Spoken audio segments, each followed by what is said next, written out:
long-awaited unification of the armed services comes a step nearer as top-ranking officials agree on a plan.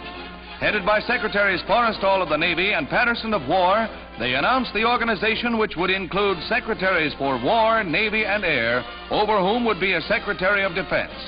Admiral Leahy and General Eisenhower approved the unification step, which is expected to eliminate many duplicating expenses as well as increase efficiency through coordination of effort. In the Washington meeting, the Chief of Staff and Admiral Nimitz, Chief of Naval Operations, also concur in the blueprint that will streamline America's might and create a group that will help our nation maintain world peace.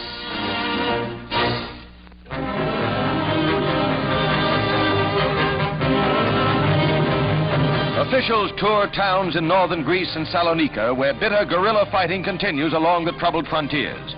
Greece again is the focal point in the Balkan tinderbox, and hundreds of wounded victims of the incessant border warfare are evidence of the uneasy peace Greece has gained since the end of World War II. The river Strymon on the Bulgarian frontier has been the scene of bitter civil war.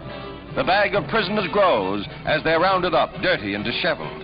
In the indiscriminate warfare, leftist factions are pitted against the government forces, and local villages are forced to defend themselves from border encroachment. Prisoners, in their sock feet, begin the trek back to captivity and trial for revolt.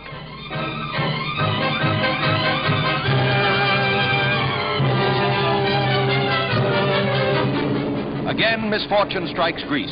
The steamer Barbassi goes aground on the Needles off the Isle of Wight on the south coast of England.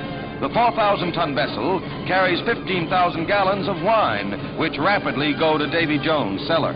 Efforts to refloat her fail, and Greece loses another unit of her badly needed merchant fleet.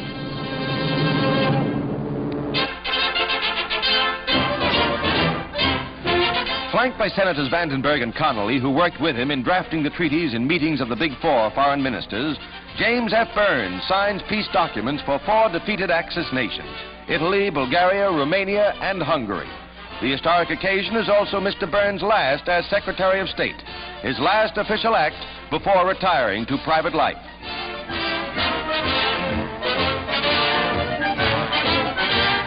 Stepping down from his arduous duties that won him the respect and admiration of peace-loving men everywhere, he makes way for his successor, General Marshall. For his impressive record as statesman, diplomat, and crusader for a real and lasting peace, the nation says, "Well done, Jimmy Burns."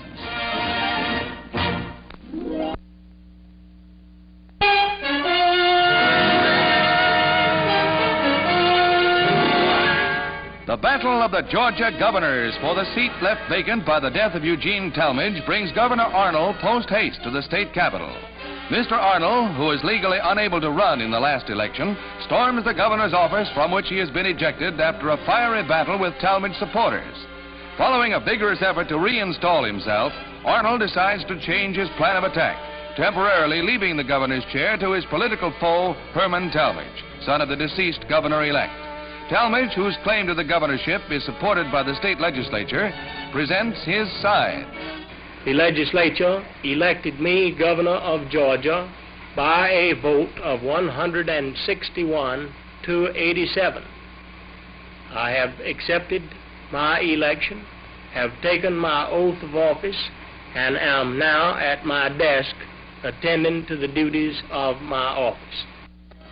Arnold's next step is to set up headquarters in the 20-foot square reception booth in the rotunda of the Capitol building, where he maintains a firm attitude. I, Ellis Arnold, am governor of this state. I will continue to remain governor of Georgia until my legal successor, the lieutenant governor, can enter upon the discharge of the executive powers of the state government. I fear no man. I stand alone without the military to defend the Constitution and laws of Georgia and to preserve the rights of the people to see that the man they intended to be governor is installed and that this office is not given to a pretender and a usurper. Occupation of the governor's mansion is another bone of contention. Here, Mrs. Talmadge and her children, escorted by state troopers, take up residence in the gubernatorial home, while Arnold is at his country place 30 miles away. This leaves the Herman Talmadges well entrenched in their opening moves for complete control. But all is not serene for long. Next, Mr. Arnold arrives to demand entrance. But possession being 9 points of the law, and with a husky trooper to back it up, Arnold returns once more to the Capitol. Here, Mr. Arnold is denied occupancy of his modest rotunda office in a heated argument with the burly state representative, James Dykes. In a final move, Arnold hands over the reins to Lieutenant Governor M.E. Thompson, who is also a Talmadge foe. Herman Talmadge refuses to turn over the executive offices to Thompson, who demands a Georgia court decision and who states his case as acting governor. My contention is that the people elected me lieutenant governor of the state of Georgia knowing that I would succeed to the governorship in an emergency which now exists. I have a mandate from the people which I must carry out.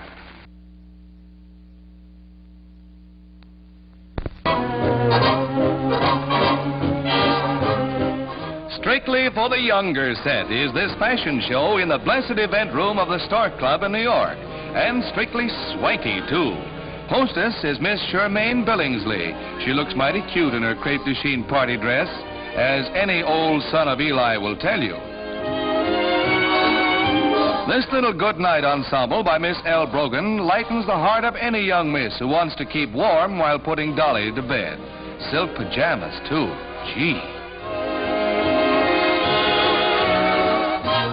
A black velvet pinafore makes a miss as good as a mile, and her smile twice as wide. Her big date will be decked out in velvet, also red velvet. He'll be top man in this sub-deb soiree, eh, fella? What junior grade miss wouldn't be thrilled to step out in one of these creations? Mother can look to her laurels now. Yes, indeedy. Little sister is right in the swing, and little brother says the eyes have it.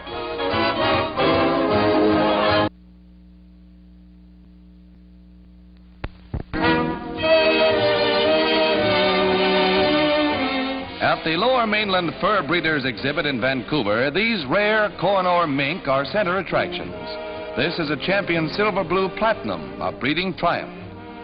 The mutation fox is also a newcomer, with many variations of coat. But the good old silver fox always remains his elegance. From hoof to neck, a quick jump, this little neck piece will warm the neck and ruin Papa. As for this white fox stole, it's a beautiful evening number and can be had for a mere trifle. But the thing that really stops the show is not the fur coat, no sir. Just look what's underneath it. A bathing suit made of squirrel tails. That's what the man said, squirrel tails. And here's a cute ensemble, bunny hat and pouch made of white lappin, just the thing for the afternoon. Speaking of afternoons, can evening be far behind? And what more gorgeous than silver fox? But for sheer headaches again for poor old Papa, this breathtaking mink steals the spotlight, and why not? It can be had for a mere $5,000.